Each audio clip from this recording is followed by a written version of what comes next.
Hello everybody, SlimKirby here. Welcome to the next part of the Hector mode playthrough of Fire Emblem 7. This is going to be a really interesting part because I'm covering the next 3 chapters, and these 3 chapters are quite easily 3 of the longest chapters in the game. So there was a lot of footage I had to kind of sift through and just kind of make sure I had all the level ups covered in some way. So yeah, there was quite a bit to do here. First up we have Chapter 28, Battle Before Dawn. This battle itself is not too different from Elliewood mode. You kind of approach it in the same idea where you have basically your forces on 2 fronts, and you're going to want to get to the bottom part of the map as soon as possible because, yeah, you don't want your green allies to get overwhelmed. One thing that is actually fairly different, though, I think it's actually a bit harder for Jafar to survive this one. There are less troops over by him, but all the troops that are there are fighters that have Sword Reavers, and even a few Sword Slayers as well. And because of that, like, fighters are not the most accurate, and, you know, Jafar's going to be hitting at 100% efficiency no matter what. But still, the fighters having like even just like a 50% or a 40% chance to hit you, you know, if you get really unlucky, those hits will just really pile on, and you may not be able to get to Jafar in time, and there's nothing you can do about that. So in those cases, you pretty much have to restart the chapter, which really sucks. This is a chapter you do not want to restart just due to like the amount of setup that you have and the amount of enemies you have to go through, the number of turns you have to sit around. It's just not a great chapter to do that. But all the bulk of the forces, you'll find there's a lot more forces on the side that Nito's on. In fact, Ursula is actually on that side of the map now. And Ursula at this point can pretty much one-shot Nino, but I think Nino is programmed never to go into her range. So that's not something you really have to worry about. But still, definitely be careful because she is very fragile being level 5. And you want to make sure if you want to have all your units survive, if you want to get the bonus chapter, you have to kind of make it down there before she gets killed. And that's the one thing you kind of have to keep in mind when you're doing that. And yeah, aside from that, just kind of get your troops down there. Make sure you save the green units. If you want the side chapter, make sure you recruit Nino and have Nino talk to Jafar. That's the only way you'll get the bonus chapter, so make sure you do that. Another thing that's worth mentioning is Maxim, the paladin that's basically just a recolor of another boss that we've fought in this game already. He's actually fightable in this chapter, unlike Elliewood mode, because in Elliewood mode he actually just goes straight to Jafar and gets killed. In Hector mode, he actually starts a bit early on the left side, and chances are you'll run into him before he has a chance to go down to where Jafar is. In fact, I don't think he even moves until someone's in his range, and you'll be in that range first. So it is interesting to fight him, but he's not really that difficult. He's fairly simple to take down. He is very fast, though, so you have to keep that in mind. In fact, I believe he actually got a double attack on Sane, which was pretty insane. Pun definitely intended. And yeah, that's pretty much it for Chapter 28. Basically, you know, I didn't really approach this chapter much differently than I approached Elliewood's, as I already mentioned. I definitely had a goal in mind where I wanted to basically clean the entire map of units this time, which I did actually accomplish. I think there were like a few enemy troops that didn't spawn because of a unit on top of a spawn point and things of that nature, but I was able to kill every unit including Ursula, so I think it was a very effective chapter. Got a lot of experience for my units. Unfortunately, I didn't get really any level ups for Nino, and I was actually intending to do that because, as I've mentioned before, Nino is a character I kind of want to show off in this playthrough just because of how good she is. And to make her even better, I actually gave her the Apha's Drops item, which is the item Athos gives you when you meet him in in this chapter, or in this playthrough, it's chapter 23, but chapter 22 in Elliewood's version.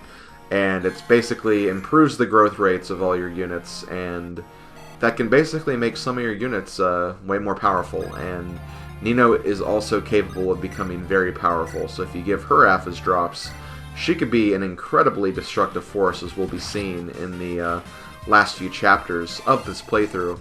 But unfortunately, I wasn't able to take advantage of that in this particular chapter. But next chapter, let's just say the level up section is going to be very Nino heavy.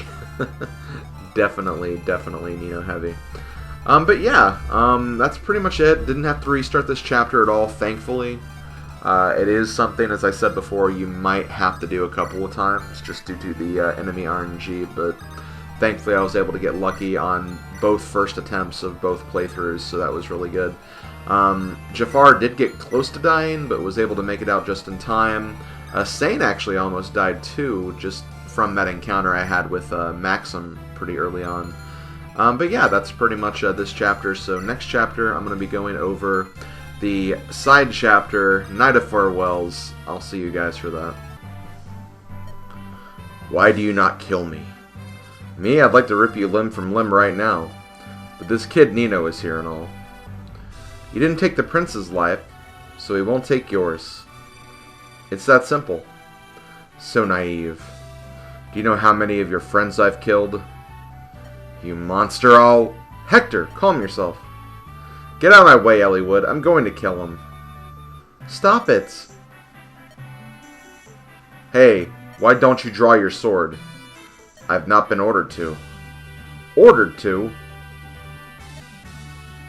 Please, forgive Jafar, I beg you. Nino. Bah! You live, for now. You're nothing more than a tool. It serves no one to break tools. It's more important that we stop Nurgle. But don't forget, I don't forgive you anything. Go back to the Black Fang or stay with the girl. Do as you will, I care not. That's good, isn't it, Nino? Thank you, thank you.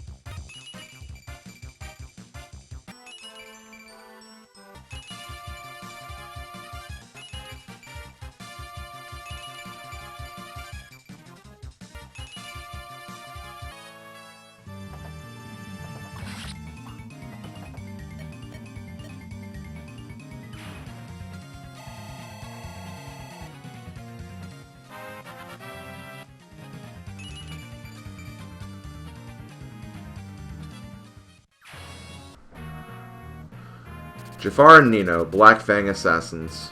Although Hector cannot forget his hatred for Nurgle's former henchman Jafar, Hector allows him to join the group with Nino at his side.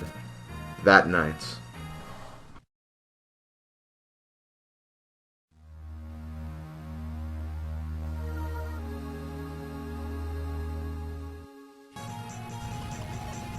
What? Eek! Lyn, look out! This way!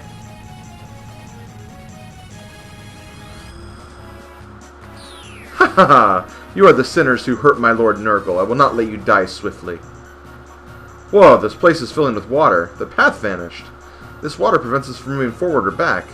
Nino, Jafar, are you alright? Yeah, we're fine. Hector. Thank you for helping. Did you get wet? I'm fine. That's good. Hector? Why are you being so nice all of a sudden? Are you feeling okay? Okay, next up we have Chapter 28X, Night of Farewells. This is the Water Temple chapter, and my god, this chapter is not fun, regardless of what playthrough you do this on.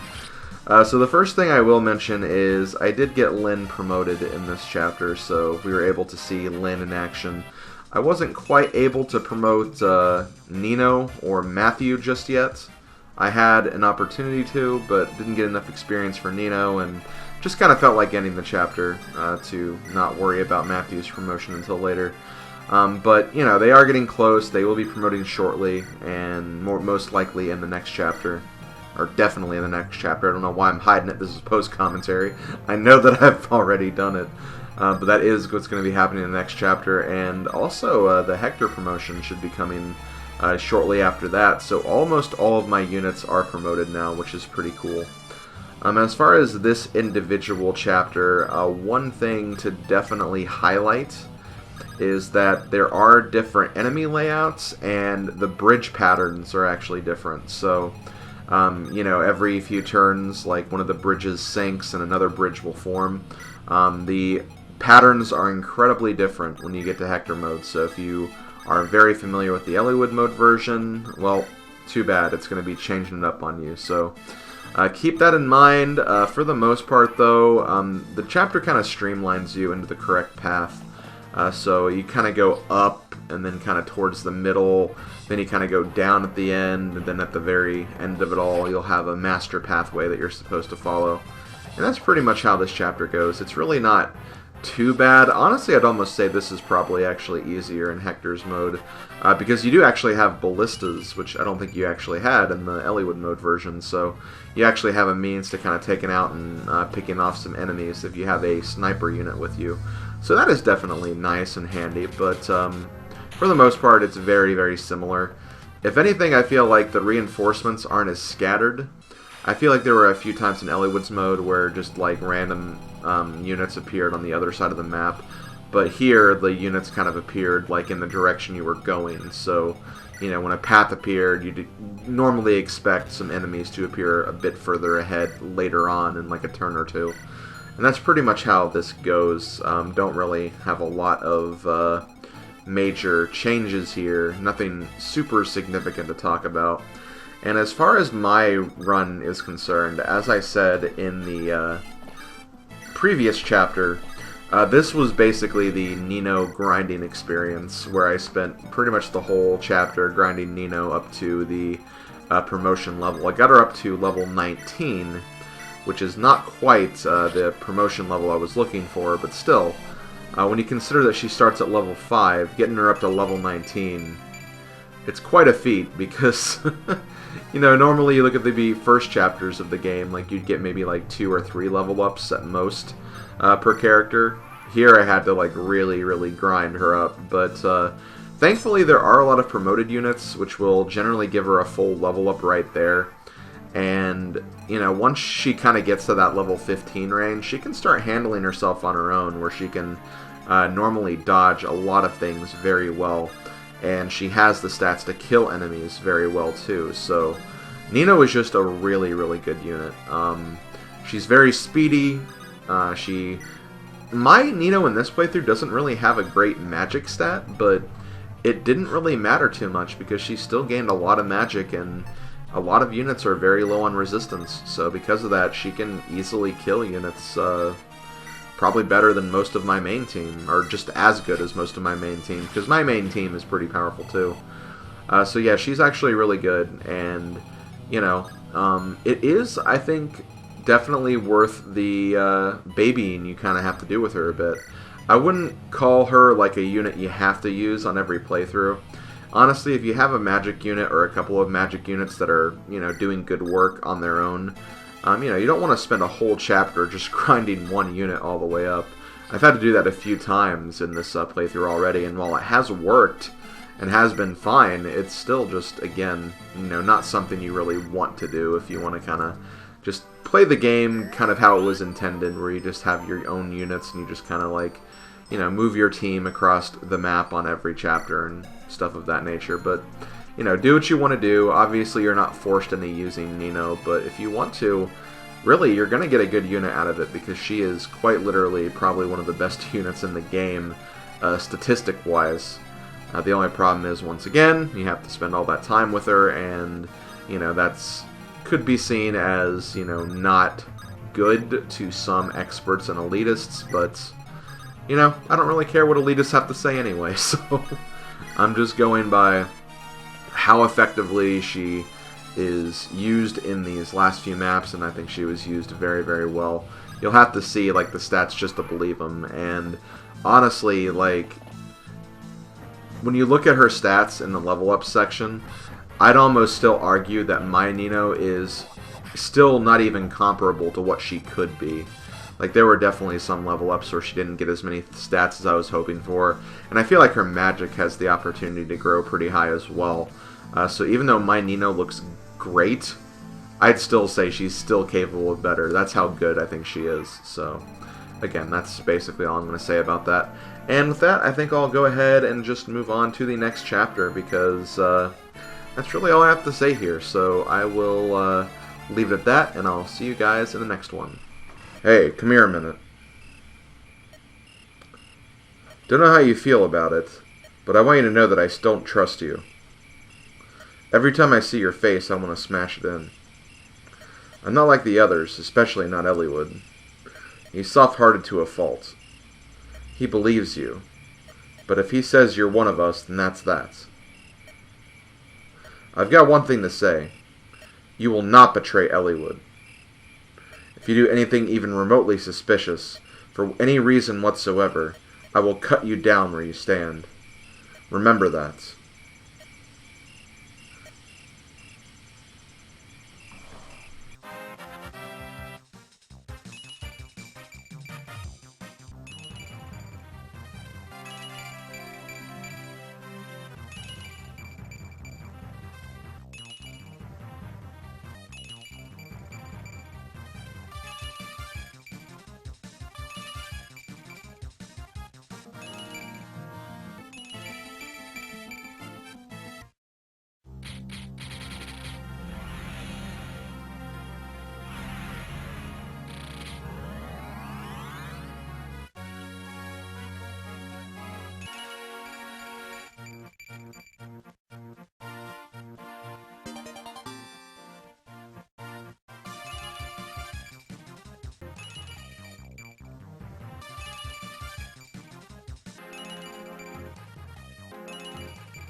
I thought you were so long that you were my true mother.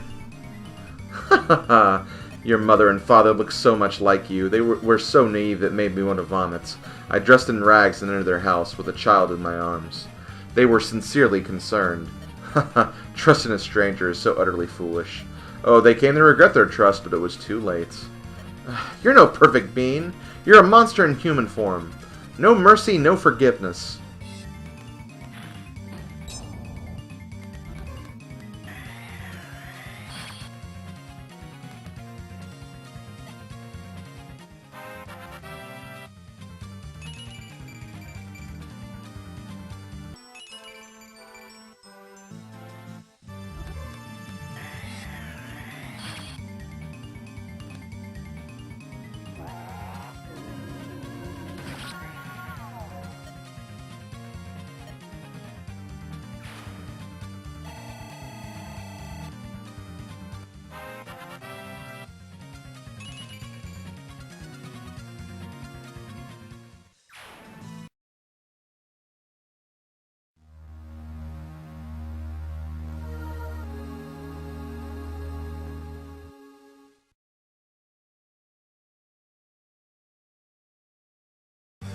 I've been waiting, and now at last the time to bring you down is here.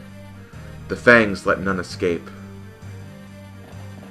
Lord Lloyd, the enemy draws near. So they're finally here.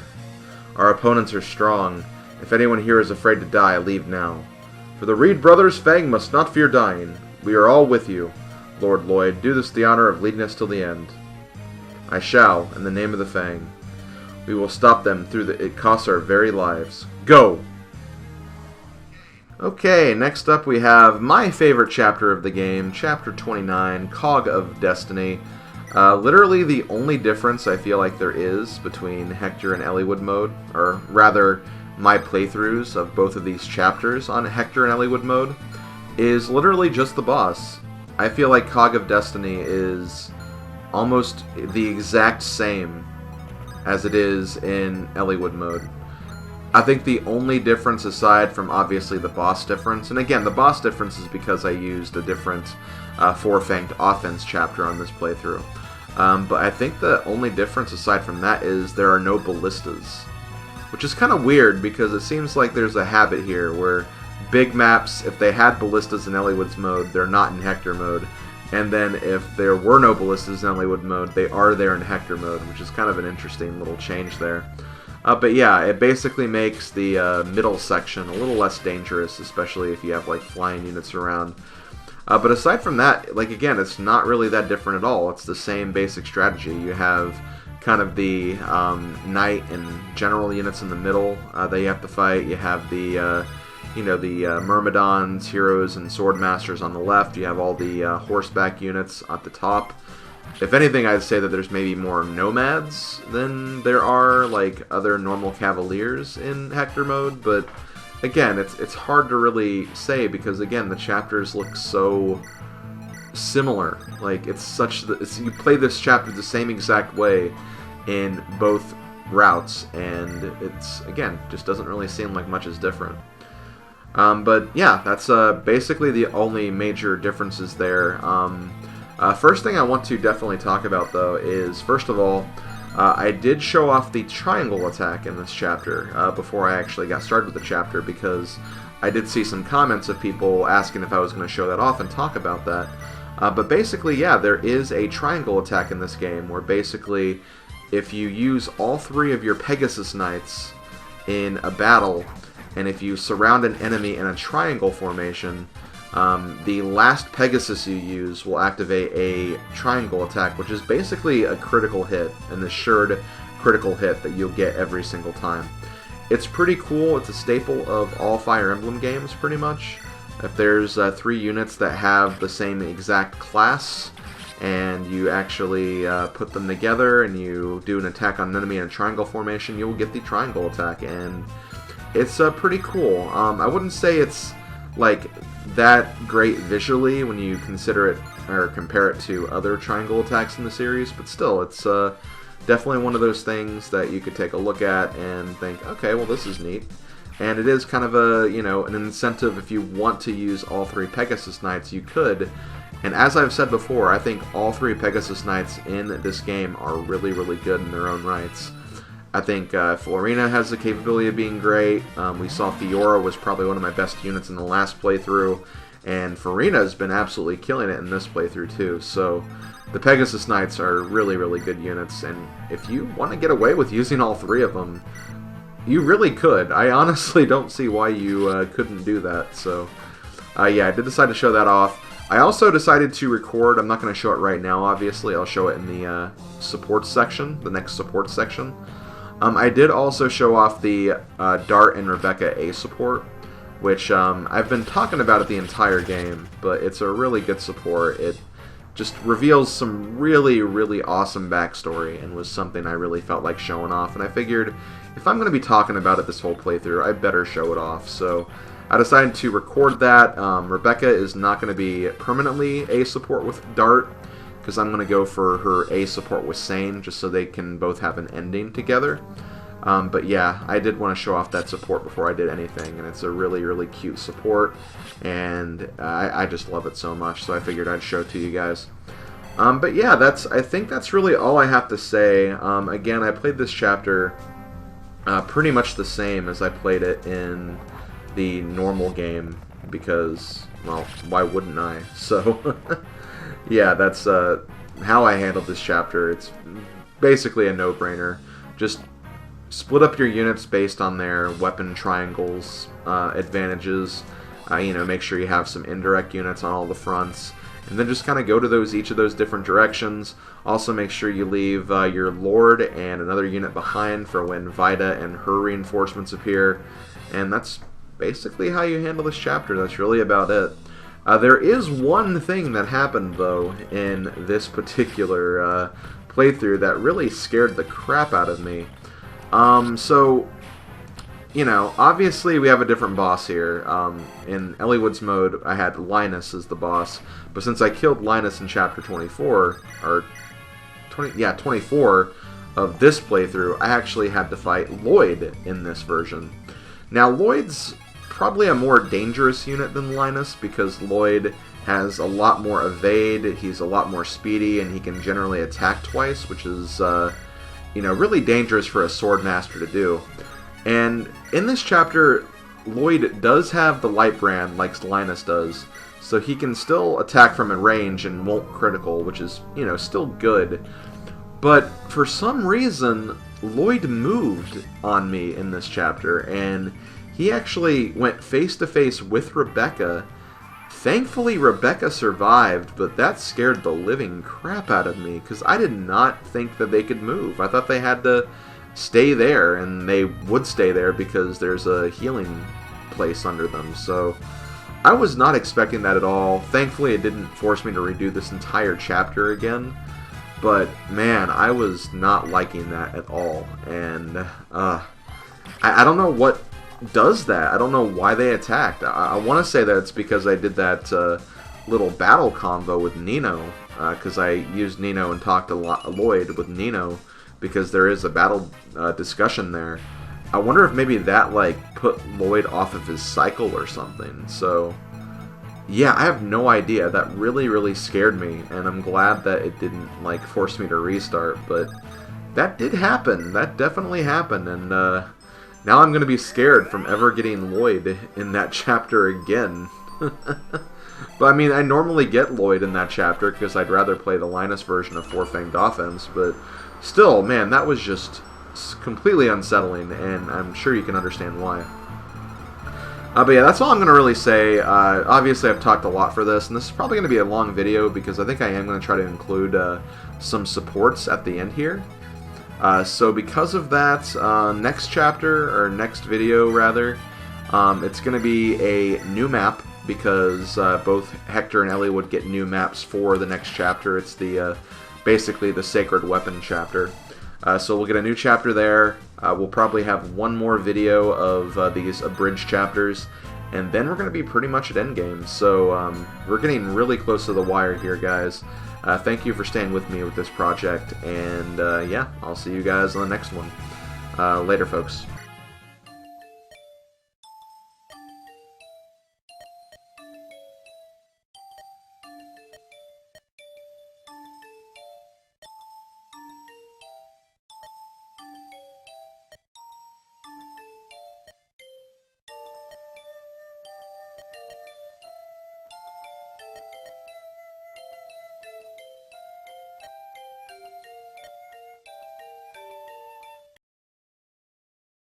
To find the legendary item, you must travel westward, but before that, Hector, this is for you. Huh? That's right, it's a heaven seal. Listen, Greybeard, I tried on these earlier, and, well, nothing happened, okay? Trust me, take it and hold it in your hands. No, oh, alright. What's happening?